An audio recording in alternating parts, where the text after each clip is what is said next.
Mainly क्या matter करता है कि तुम जहां भी पढ़ने जाओगे, ठीक है, मैं विराज के प्रमोशन के लिए यहाँ पे नहीं आया हूँ, ठीक है, और ना ही हमारा ये कभी थिंकिंग भी रहा है कि किसी बच्चे का माइंड वॉश करके उसको अपने यहाँ पे एडमिशन दिलाया जाए, ये हमारा थिंकिंग नहीं है। ठीक है, जब से हमने शुरू किया, हम लोग बहुत यंग है, 25 एज है हमारी, ये रामस्वरूप सर है, ये मेरे पार्टनर है, हम लोग 7 साल से आईआईटी से साथ में ही है।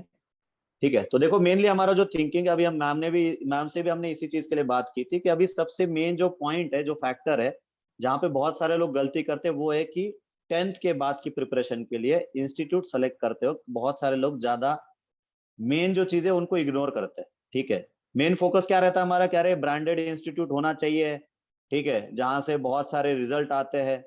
बट क्या वो बहुत सारे रिजल्ट बहुत अच्छा परसेंटेज होता है सिलेक्शन का? क्या उनका सक्सेस रेशियो बहुत अच्छा है? ठीक है, अभी काफी सारे लोगों को पता रहता है कि अरे आईआईटी में तो 1% बच्चे का सक्सेस रेशियो रहता है, बट 1% के पहले भी 2-3 फैक्टर और रहते हैं कि हाँ, जेई मेंस 30% बच्चे क्वालिफाई करते हैं, उसका जितने बच्चे एडवांस के एग्जाम दे रहे हैं उसमें से 25% बच्चे एडवांस क्वालिफाई कर जाते हैं। ठीक है, जो भी बड़े बड़े टॉप इंस्टीट्यूट है, मैं किसी बड़े इंस्टीट्यूट के खिलाफ नहीं हूँ, बट हाँ, जो ब्रांडिंग चलती है कि AIR 1 का फोटो दिखा दिखा के एडमिशन लिए जाते हैं। ठीक है, जिस इंस्टीट्यूट में तुम पढ़ने जा रहे हो वहां पे फैकल्टीज कौन पढ़ाएंगे तुम्हें ये तब पता चलता है जब तुम पहली क्लास में बैठे हो। ठीक है, जब तक तुम्हारा एडमिशन कंफर्म नहीं होता तब तक तुम्हें ये भी नहीं पता होता कि तुम्हें कौन फैकल्टीज पढ़ाने वाले हैं, कितने साल तक वो पढ़ाएंगे, उनका क्या एक्सपीरियंस है।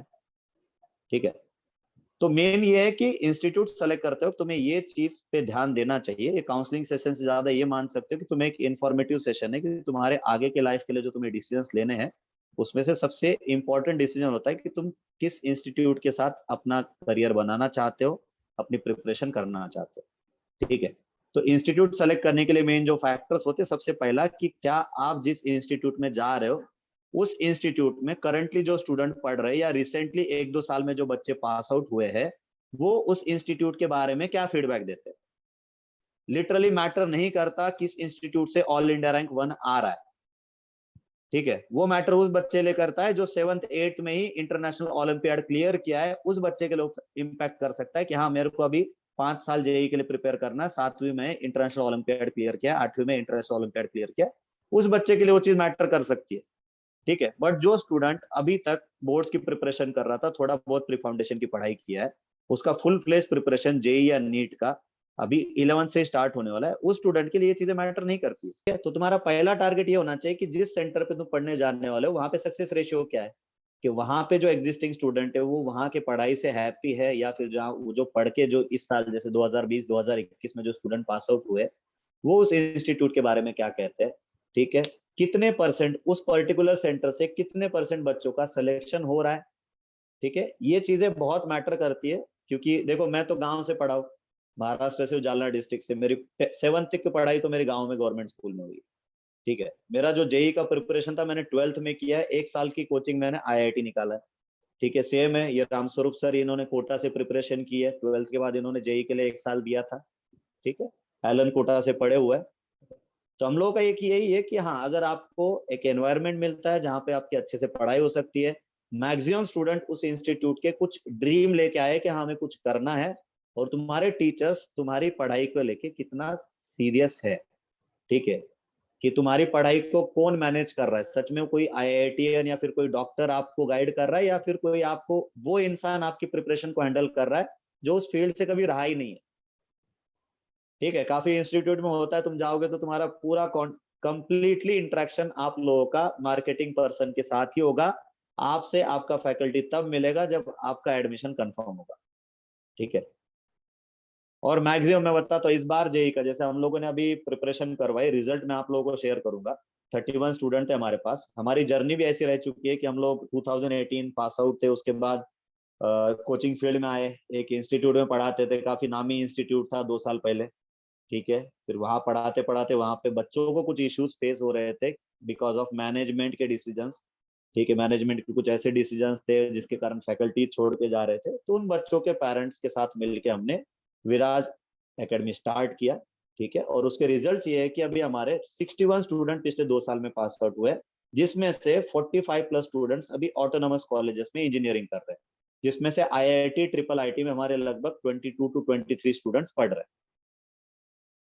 ठीक है, बट हमें अभी ये हमें अभी मेन इस चीज पे फोकस करना है कि हमें पता है कि जो अच्छे कॉलेज जैसे वहां पहुंचने के बाद बहुत अच्छा फ्यूचर होता है, बट उस कॉलेज तक पहुंचने के लिए क्या चीजें मैटर करती है। तो सबसे पहला है कि आपका इंस्टीट्यूट जो आप सेलेक्ट करने वाले हो, जो चूज करने वाले हो, वो कितना सीरियसली चूज कर रहे हो।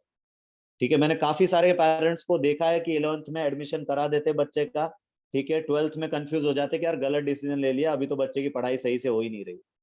इंस्टीट्यूट ने पूरा फीस तो वसूल कर लिया, इंस्टीट्यूट भी अभी रिलैक्स है, ठीक है, फैकल्टीज आते जाते रहते हैं, पढ़ाई हो रही है, 40-50 लोगों की बैच में बच्चा बैठा हुआ है।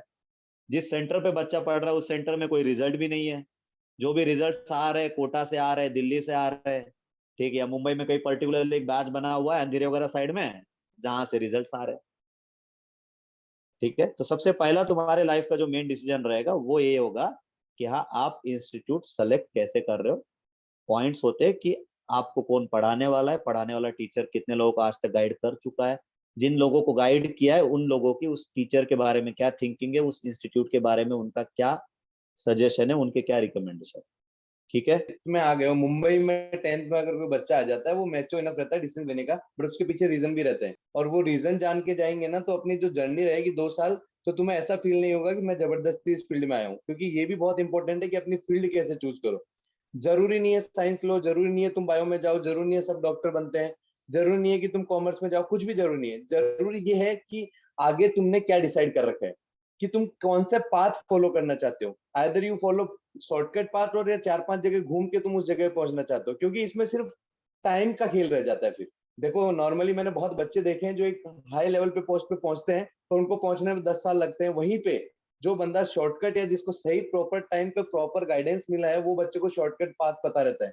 और शॉर्टकट पाथ ये होता है कि जितना अच्छा तुम्हारा एटमोस्फियर है, या जितना अच्छा एटमोस्फियर या एक्सपोजर में तुम रहे हो, वहां पे उतनी अच्छी लेवल की कंपनीज आती है, उतने हायर पोस्ट जाते हैं।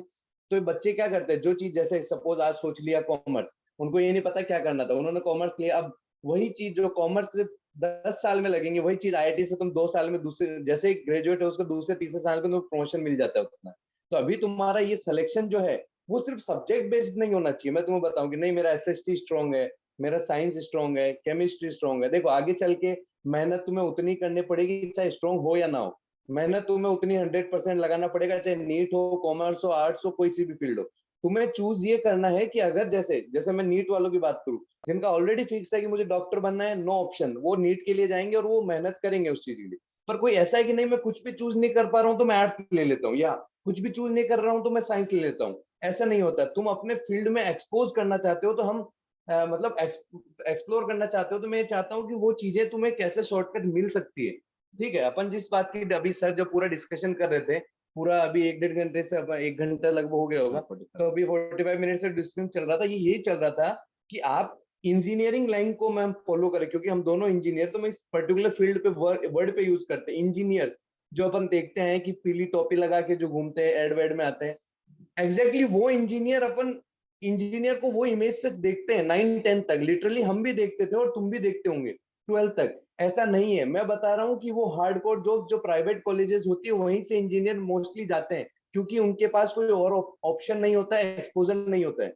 जब अच्छी कॉलेज जाओगे तो आपको वहां पे इंजीनियर, देखो तुम इंजीनियर मतलब सिर्फ कोर इंजीनियरिंग नहीं होती है, आप हर जगह जा सकते हो वहां से। तो वो है कि हाँ अगर मेरा कुछ भी फिक्स नहीं है, मेरी बहुत स्किल्स है, मेरे को एक पॉइंट पे यूज करनी है, और मैं लिटरली बोल दूंगा उसके लिए बेस्ट चॉइस तुम्हारी इंजीनियरिंग है। और तुम्हारे पास है कि मुझे सीए बनना है, तो सीए तुम इससे नहीं बन पाओगे, साइंस है, ये श्योर है। हाँ ठीक है, आपको सीएस बनना है तो आपको, हाँ सीए बनना है तो आपको कॉमर्स फील्ड से कॉमर्स जाना फील्ड पड़ेगा। जाना ही जाना है। अगर तुम्हारा ये नहीं है कि नहीं मुझे सीए भी नहीं बनना है, तो मैं बोल रहा हूँ सबसे एक्सप्लोजर वाली जो चीज है, जहाँ अपने आप को एक्सप्लोर कर सकते हो, वो है इंजीनियरिंग लाइन, क्योंकि वहां से तुम किसी भी लाइन में जा सकते हो। बस डॉक्टर नहीं बन पाओगे, बाकी सब बन डॉक्टर जाओगे। के अलावा एक इंजीनियर सब बन सकता है। तो जैसे अपना करियर चूज करो ना, तो किसी को देख के नहीं, भीड़ चाल में भी नहीं, वो नीट कर रहा है तो मैं भी नीट कर लेती हूँ, मैं पता नहीं है क्या होगा, आगे देखा जाएगा। हाँ अगर पता नहीं है क्या होगा और मैं अपने आप को हाँ कुछ मेहनत करने पे भी किसी पे भी लेवल पे ले जा सकता हूँ, तो मैं बोल रहा हूँ आपके लिए बेस्ट अपॉर्चुनिटी है। आप अच्छी गवर्नमेंट कॉलेज, इंजीनियरिंग कॉलेज में जाओ, either it can be IITs, NITs, Maharashtra की गवर्नमेंट कॉलेजेस। वहां से आपको अच्छे लोग मिलेंगे, अच्छा एनवायरमेंट मिलेगा, लीडरशिप क्वालिटीज आएगी, and you can do what ever you wish. अभी देखोगे सिर्फ डॉक्टर नहीं बन सकता, सही बात, और हर जगह इंजीनियर का है। पर हाँ वही चीज, ऐसा नहीं है कि आप बोलो नहीं सर मैं सीए कॉमर्स लूंगी तो क्या नहीं कर सकते, बिल्कुल कर सकते हो। It will take time. क्योंकि उन लोगों तक आजकल जो प्रेफरेंसेस कॉलेजेस या कोई भी कंपनी दे रही है वो उनको दे रही है जो हाईली स्किल्ड है। और जो बंदा एक तैयारी करके एक अच्छे एटमोस्फियर में 4 साल गुजारता है, कॉलेज के जो 4 साल होते हैं वो बहुत ज्यादा इंपॉर्टेंट लाइफ के 4 साल होते हैं। मैं बता रहा हूँ, ये जो दो आने वाले 2 साल है उससे भी ज्यादा है। बहुत लोग ऐसे जो इंजीनियरिंग प्राइवेट कॉलेज में जाते हैं उसके बाद भी अच्छा कर जाते हैं, क्योंकि उन्होंने उन 4 साल को बहुत अच्छे से यूटिलाइज किया होगा।